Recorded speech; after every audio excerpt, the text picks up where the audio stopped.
Today we are going to study total internal reflection. For that, first of all, we have to see the theory for related to that. When a ray of light enters from denser medium to rare medium, it bends, it gets refracted. Now, as the angle of incidence increases, angle of refraction also increases. But at one particular angle of incidence, angle of refraction gets 90 degrees and the ray gets internally reflected in the same medium. This particular phenomena is called as total internal reflection, and the angle of incidence is called as critical angle of incidence, that you are going to verify it from the glass slab. Now see the experimental setup. Now this is your glass slab and this is your plain paper. Now first of all you have to draw outline of this glass slab. Then on the face AB, you are going to put a source pin S. Now from the face CD, you are going to put the pin in such a way that this particular pin coincides with its refracted image exactly. At that point, you have to put the pin.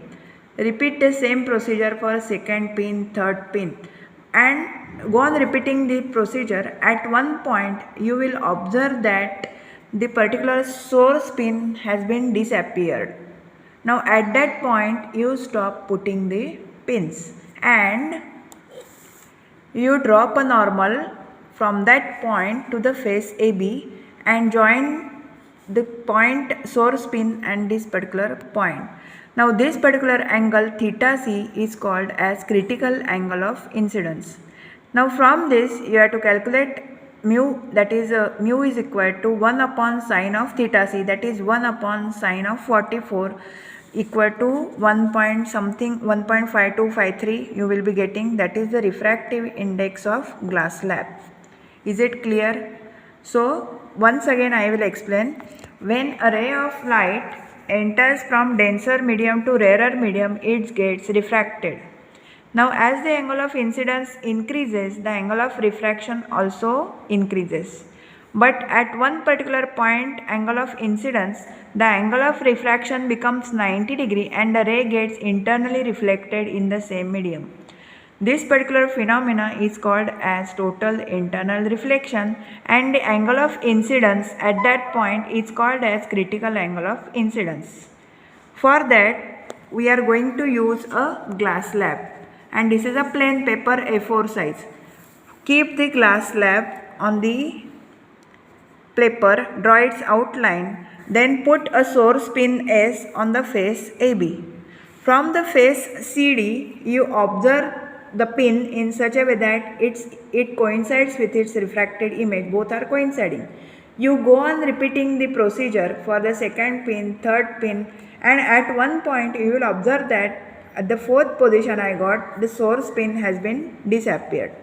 So at that point you stop the putting the pins, drop a normal on the face AB and join the source pin point and this particular last point, and measure this particular angle, critical angle of incidence, and from that you get the refractive index of glass slab. इधर से ले लो, नीचे से.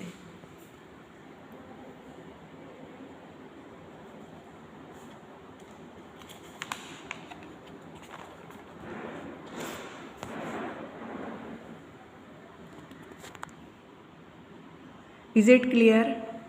This is a demonstration experiment. Just you have to observe critical angle of incidence, and from that you have to find out refractive index of glass slab, refractive index of material of slab.